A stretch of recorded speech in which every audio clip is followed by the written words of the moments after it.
कामचोरी बहू, जरा नींबू पानी बना दो, मेरी सहेली रीना आई है। रसोई से बाहर निकल सुनैना प्रणाम करती हुई बोली, माँ जी नींबू तो खत्म हो गए। अरे ऐसे गृहस्थी चलाती हो, पहले से क्यों नहीं लाकर रखे? 3 दिन पहले गई थी बाजार, अब कल जाऊंगी, रोज रोज नहीं जा पाती। अच्छा ऐसा करो, चाय बना लाओ। अनीता जी थोड़े गुस्से में बोली। सुनैना के जाते ही रीना जी बोली, अरे तेरी बहू तो नौकरी नहीं करती, फिर इतनी कामचोरी किस बात पर बताती है? आखिर घर में काम ही क्या है? घर वालों की खाने पीने का ख्याल रखने के लिए सामान ही तो लाना है, लाती क्यों नहीं?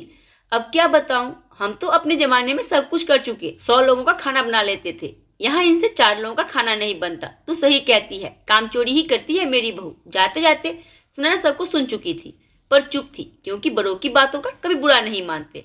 ऐसे संस्कार कूट कूट भरे थे उसमें। मम्मी आज हमें मलाई कोफ्ता खाना है। बेटी बोली, बेटा आज जो बना है वही खा लो, अभी रसोई में मावा और पनीर भी नहीं है, कल बना दूंगी।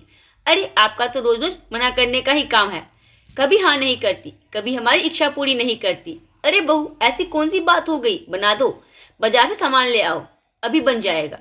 हमको देखो, बच्चों के मुंह से बात निकली नहीं थी कि हम यूं ही पूरी कर देते थे, कभी आनाकानी नहीं करी। तुम तो आराम परस्त हो रही हो, बिल्कुल कोई काम नहीं है तुम्हारे पास, कामचोर 1 नंबर की।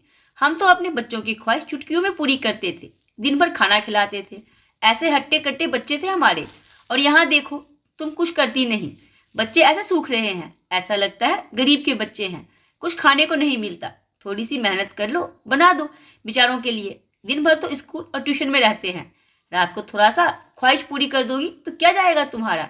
सुनैना के मन में आया कि बोल दूं, अगर आप इतनी ही काम करती थी तो अभी थोड़ा सा हाथ हिला लिया करो ना, थोड़ी सी मेरी मदद कर दिया करो, कुछ नहीं तो बाजार से जाकर सामान ला दो, जिससे मैं फटाफट घर में खाना बना दूं, सबकी फरमाइश पूरी कर दूं।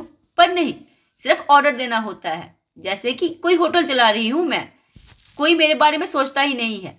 सुनैना जल्दी जल्दी पूरी बनाते हुए तेल से जल गई। तभी सास अनीता जी बोली, अरे थोड़ा बहुत जलना चलता रहता है, जल्दी करो, भूख लगी है सभी को, थोड़ा सा गीला आटा लगा दो, सही हो जाओगी। पर जलन इतनी तेज हो रही थी, सोची कि 2 मिनट ठंडे पानी में हाथ डाले, मगर नहीं, सबको भूख जो लग रही थी, उसके पास अपने लिए इतना भी समय नहीं था। तभी रिया दौड़ती हुई आई, मम्मी सबका आमरस पीने का मन है, आप फटाफट बना दो, कल आपने मना कर दिया था, आज तो पियेंगे। पापा और दादी जी भी बैठे हैं, थोड़ा काम निपटा ही था कि नई फरमाइश तो। सुनैना बोली, माँ जी आप आम छील दीजिए, मैं तब तक रसोई समेट लूँ। अरे बहू तुम्हारी कामचोरी तो दिन ब दिन बढ़ती जा रही है, मिक्सी में ही तो पीसना है, कौन सा सिलबट्टे पर बनाओगी? अब तुम मुझसे काम करवाओगी? रहने दो, नहीं पीना हमें, अभी जाकर बाहर मना कर देती हूँ। नहीं माँ जी आप जाकर बैठिए, मैं बनाती हूँ, कहते हुए चाकू से आम छीलने लगी। जल्दी जल्दी करते उसकी उंगली कट गई, खून बहने लगा।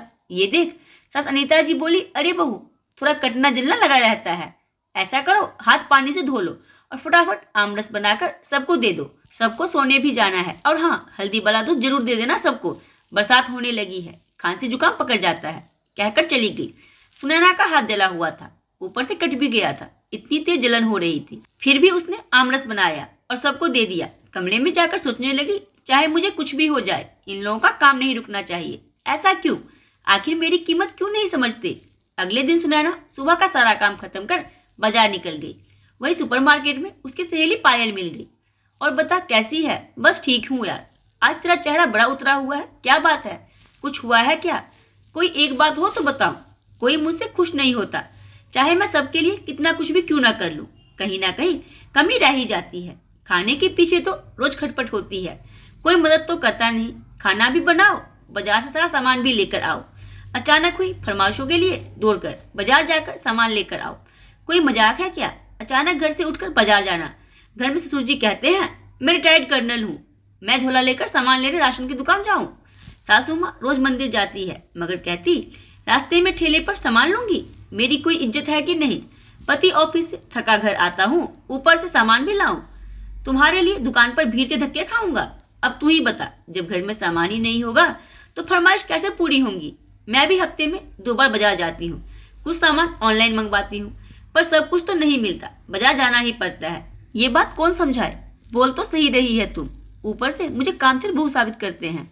मैं कुछ काम नहीं करती, अगर मैं नहीं करती तो देख मेरे हाथ कटे हुए हैं, जले के निशान बने हैं, यही सबूत है कि मैं दिन भर काम करती हूँ। मगर मेरे लिए गवाही देगा कौन?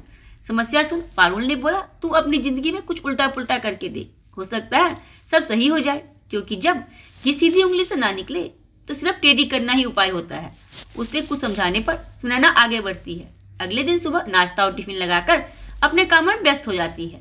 थोड़ी देर बाद काम वाली चंदा दोपहर के खाने की तैयारी कर रही थी। अनीता जी देखते हुए बोली, अरे ये क्यों आटा लगा रही है, सब्जी भी चूल्हे पर चढ़ी हुई है, बहू तुम क्या कर रही हो? सुनैना बोली, माँ जी आज से यही दोनों टाइम का खाना बनाएगी और मैं कुछ बच्चों को ऑनलाइन पढ़ाया करूंगी। अरे हमें बाइयों के हाथ का खाना पसंद नहीं, माँ जी ये सफाई से हाथ धोकर बनाएगी, हर जगह खाना बनाने का ही काम करती है। और मैंने रमन से भी पूछ लिया है, उन्होंने कहा अपनी सहायता के लिए काम वाली लगवा लो। अब सासू माँ चुप थी, क्योंकि बेटे की इजाजत शामिल थी। जब चंदा खाना बनाती तो अनीता जी उसके पास आकर खड़ी हो जाती, बताती इतना तेल मसाला घी डालो, ज्यादा मिर्च नहीं चाहिए, धनिया पत्ती मत डालो। तब चंदा ने फट से कह दिया, देखो अम्मा जी तुम यहाँ खड़ी रहोगी तो तुम ही बना लो, मैं चलती हूँ, मैं शांति से खाना बनाती हूँ, मुझे किसी की रोक टोक पसंद नहीं है। ऐसे खड़ी खड़ी तुम्हारी बात सुनती रही तो बन गया खाना। उसका जवाब सुन अनीता जी बड़बड़ाती हुई रसोई से निकल गई। 15 दिन हो गए, किसी को उसके हाथ का बना खाना पसंद नहीं आता और अचानक से की हुई फरमाइश के लिए वो कहती, जाओ जाकर सामान लेकर आओ। और अगर कोई सामान लेकर भी आ जाता तो कहती, अब गलाने बनाने में समय लगेगा, कल बनाऊंगी, और जो भी बनवाना हो मुझे एक दिन पहले बताया करो, मेरे पास इतना समय नहीं रहता, 10 घर जाती हूँ। और ऐसे सबकी फरमाइश पूरी करती रही तो बाकी लोग मुझे काम से निकाल देंगे।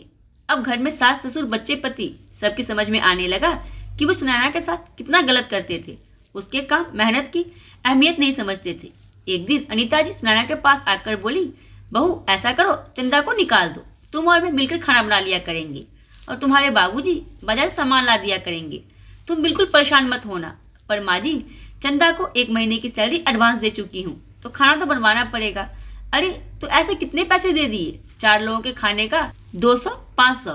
अकड़ कर बोली, नहीं 8000। क्या 8000? सुनते ही अनीता जी के तोते उड़ गए। अब सोचने लगी, बहू से तो फ्री में ही काम करवाते हैं और कामचोर भी बोलते हैं, अभी 8000 बाई को दे रहे हैं और किराना अलग लेकर आना पड़ रहा है। बेचारी बहू कितना काम करती थी, अब समझ में आ रहा है। और तुमने मुझसे पूछा भी नहीं? रमन से पूछा था, उन्होंने मना नहीं किया। अरे इससे तो अच्छा होता 8000 का किराना भर लेते। सोचते हुए बोलने लगी, अच्छा चलो 15 दिन और काट लेंगे, फिर तुम उसे तुरंत भगाना और अब से हम सब तुम्हारी पूरी मदद करेंगे, तुम चिंता मत करना। कहते हुए अपने कमरे में चली गई। सुनैना अपनी सहेली पारुल को फोन लगाकर बोलती है, वाह पिछले 6 साल से मैं कामचोर थी, आज सबके लिए कीमती हो गई। अब सास ससुर मेरी मदद कराने के लिए तैयार बैठे हैं। सच मेरे जीवन में उल्टा पुल्टा होते सब कुछ सीधा हो गया। अब सभी लाइन पर भी आ गए और मुझे कमाई का जरिया भी मिल गया। अब कोई मुझे कामचोर बहू नहीं कहेगा। दोनों सहेलियां ठाकरा मारकर हंसने लगी। आज की कहानी को आपकी क्या राय अपने में जरूर दें और कहानी पसंद आई तो वीडियो को लाइक, वीडियो को शेयर करना ना भूलें।